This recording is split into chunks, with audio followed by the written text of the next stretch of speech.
Hi everyone, welcome back to Stamp with Anna, and today I have another card that we made at a recent card class, and the card class focused on background stamps. So this, the background stamp that I used for this card is the Daisy Garden. Now I had mentioned in my first video that there were many different ways to use your background stamps. I showed you a card that was made by mounting the red rubber stamp onto a clear block. I showed you one how we used a background stamp that was wood mounted. And now this one here, it is a red rubber stamp. You can see that here. But I couldn't mount this on to an acrylic block like I did with one of the other cards. But you see it has so many intricate the flower is just very intricate that if I were to stamp it and then I didn't get good coverage, I would never be able to line that back up, and my daisies wouldn't look just right. So on this type of background stamp, excuse me, I would highly, highly, highly recommend using a Stamparatus. And I'm going to show you exactly how I did that. So, to use your Stamparatus, we're going to stamp on this green old olive cardstock, and I'm going to position my paper, and I'm going to use my very, very strong adhesive, very, very strong magnets. They are so strong.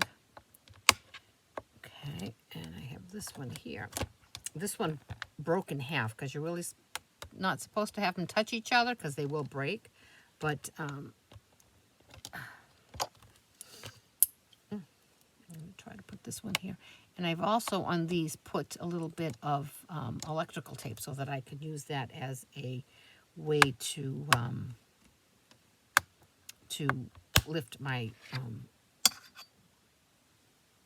my magnet off. So there's my paper, okay? Now I'm going to put my stamp where I want it to go. Right about here. Okay, I have to move that one right there. And from here, I'm going to bring this flap down and mount my stamp. And there's my stamp all mounted. See that? So now I know when I drop this down, it's going to be perfect as long as my paper doesn't move. Now also another helpful hint when you are using your Stamparatus, you want to take your stamp case and put it behind your plate. That way it brings the plate up a bit and you have a flat surface to stamp onto. So you're going to get nice even coverage. So because we're going to emboss, I'm using my Versamark ink. And I'm going to ink this up nicely. And I'm going to bring it over and I'm going to press all of the corners. Now, when I lift this up, I'll be able to see if I've missed any places. And I didn't. I have coverage everywhere I want it. I do want this one to be just a tad bit darker, so what I'm going to do is re-ink that part of my stamp and come down. Now, because my paper hasn't moved and because my stamp is in the exact same spot it was the first time around, when I lift this, that second stamp, that second inking is going to be right on top of my first inking. So I have a flawless ink job. Okay, so now I'm going to move my little magnets over. I'm going to be careful where I pick this up. All right, move everything out of the way here. I'm going to bring in a piece of scrap paper, and I'm going to use some white embossing powder. Now, when you have a big background stamp like this, it is, in your embossing, it is kind of hard. You want to make sure you don't smudge it in any corner. So what I like to do is just find a spot where I can put my hand, my finger, And I'm going to just sprinkle my white embossing powder over this liberally. And of course, I should have used my embossing buddy. I always forget to do that. But that will help with any static and keep your embossing powder exactly where it's supposed to go. So I'm going to tap, tap, tap. I'm going to tip this over and flick off as much as I can. And now I'm going to turn it over. And I'm going to check it out, and I see I have a little bit of embossing powder right there. I'm just going to brush that off. Now I'm going to take my powder and put it back in my little bottle because this lasts a long time. Now I'm going to bring this back in front of me, and I have my heat tool. And I'm going to move my heat gun around, but I'm going to do it in an orderly way so that I can make sure that I see where I'm embossing. And as that powder melts, you can see it. It's just coming to life. It's raising and it's becoming nice, bright white. And I'm going to do all the bottoms.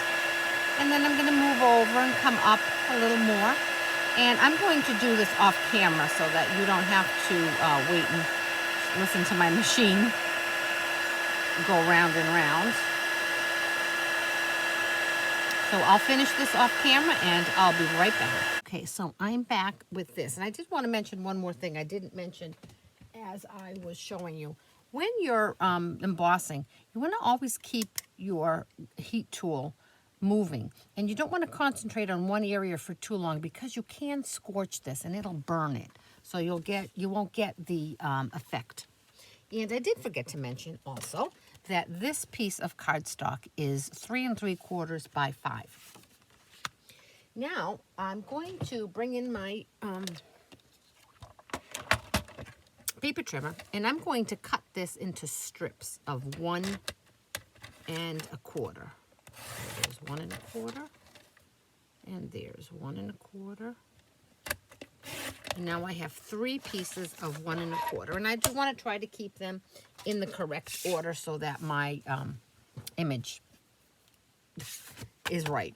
So here is a piece of So Saffron, and this is 4 by 5 1/8. So now we're going to attach our strips. And what I find is helpful is if I apply the center one first and very loosely tack it down. I don't want to push it down too hard because then if I don't have it straight, it'll be hard to move it. So here's my right side. And I'm going to try to have that be the same on the top. Okay, and then my left side.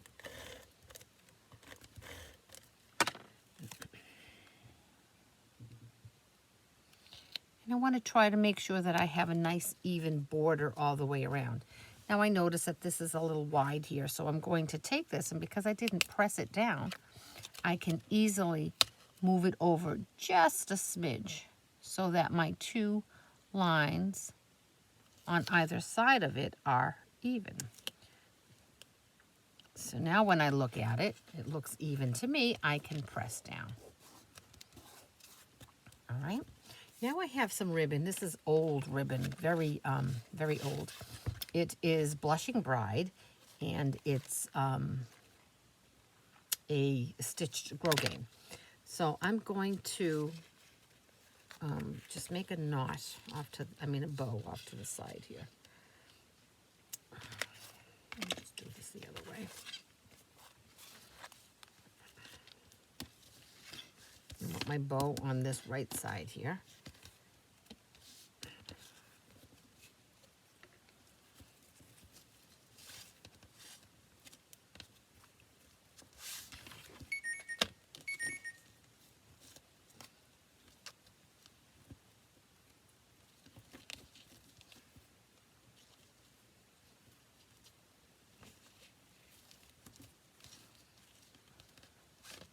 just play with that until I get it to look how I want it.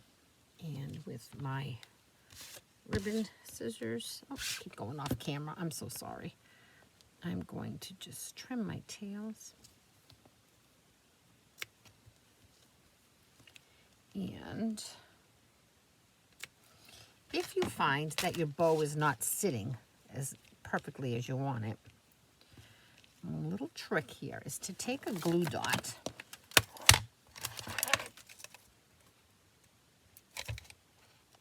and put it behind the knot of your bow, and that will have it sit as it should. So there's my bow. Now I'm going to attach my bow to my card base, and my card base is thick basic white, 4 1/4 by 11, scored at 5 1/2. And now I'm just going to attach that to the front of it. And I think cutting it in half really, cutting it into strips really adds a nice little design element to it. A little smudgy there. Okay. So now I'm going to, do my stamping. I'm going to do this stamping on the inside of my card first. And I'm using this stamp set called Peaceful Moments. And I'm going to put wishing you every happiness this special day will bring on the inside of my card. And I'm going to ink that up in Blushing Bride. Make sure that I have this straight. And straight down, straight up. Okay. So now the inside of my card is complete. And now I have to do the outside here. And I have a little embossed label there. So I have a piece of scrap paper of Blushing Bride here. And I'm going to emboss that just like I did the other one. This will be a lot quicker though. And I'm going to ink up the Happy Birthday stamp in Versamark. And I'm going to, drop it down. Now I'm going to bring in that piece of paper again. And I'm going to sprinkle that. And again, I forgot to use the embossing buddy. Oh, geez, Louisiana. Okay, and there's that. And I'm going to put my powder away.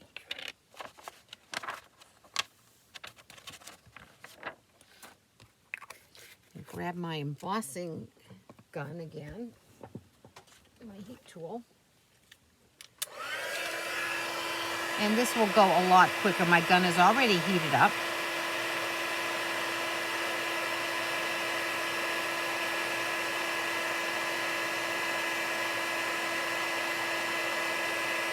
And you can see that it was a nice even pressure applied with the Versamark because my embossing is coming out nice and smoothly. You probably can't see that. But if you look at it, it's nice and smooth. There are no bumps on it. Okay, and there we go. I don't want to over emboss that. Now I'm going to bring in my Big Shot.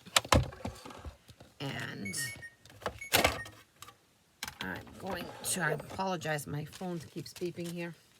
I'm going to use the Stitched So Sweetly dies, and these are great. You have all of these rectangles that are nesting, and then you have four that nest to make two nice layered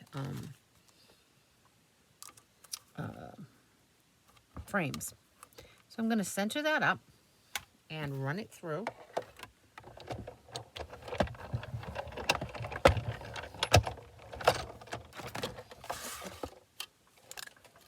And pop it right out. And now I'm going to use some Stampin Dimensionals. I'm just going to put a couple on the back. We only need one on either end.